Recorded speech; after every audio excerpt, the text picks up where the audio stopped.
Quand je viens ici, je suis mal. Je suis vraiment mal. Ça a été un moment terrible. Ils ont été piégés dans la chambre. Il n'y avait rien à faire, rien. C'est une plaie béante, ouverte au beau milieu de la petite route qui traverse les hauteurs de la Bastide. Un signe parmi d'autres de la violence avec laquelle des tonnes d'eau se sont abattues sur cette partie du village. Cet après-midi, les gendarmes se sont rendus une nouvelle fois sur les lieux du drame. Au rez-de-chaussée de cette maison, une mère et ses 3 enfants ont trouvé la mort, piégés dans leur salon par un gigantesque torrent de boue. En fait, c'est toute une partie de la montagne qui s'est effondrée. J'ai pas dormi de 2-3 nuits. J'avais toujours ces images en tête, toujours. Et aujourd'hui encore.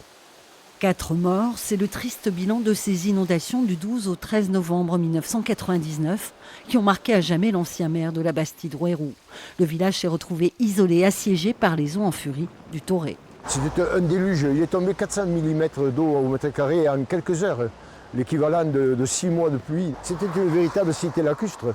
Il y avait de l'eau tout autour. Et dans les maisons, 1,50 m de boue, les gens étaient dans une situation incroyable.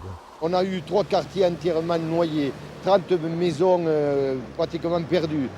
Certains habitants ne retrouveront pas leur habitation.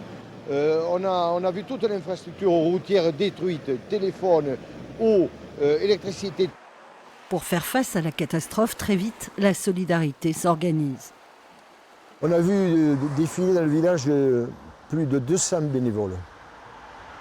Le conseil municipal au grand complet, présent, très présent. La gendarmerie, la DDE, mais également l'armée. À la Bastide-Rouerou, une seule priorité depuis 15 jours, déblayer, dégager, sécuriser tout ce qui a été dévasté par la force des eaux. De nombreux bâtiments qui menaçaient de s'effondrer ont dû être rasés de toute urgence et dans les usines dévastées, le personnel a travaillé jour et nuit pour remettre en état l'outil de production.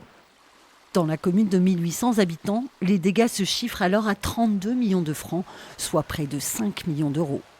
Pour tout rebâtir, il a fallu un plan quinquennal. Ça a duré 5 ans. 5 ans de travaux, 5 ans de renforcement, 5 ans de remise en état des bâtiments publics. Il a fallu reloger, il a fallu construire pour reloger les gens.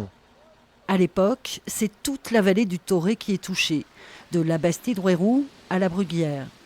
Depuis, des travaux de protection ont été réalisés le long de la rivière.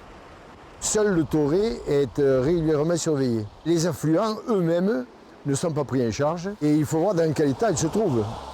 Des arbres en travers, des embâcles qui peuvent se former et tout ça un jour peut revenir vers la vallée et créer à nouveau une situation difficile. 20 ans sont passés, mais Michel Tournier reste vigilant pour éviter un nouveau scénario catastrophe.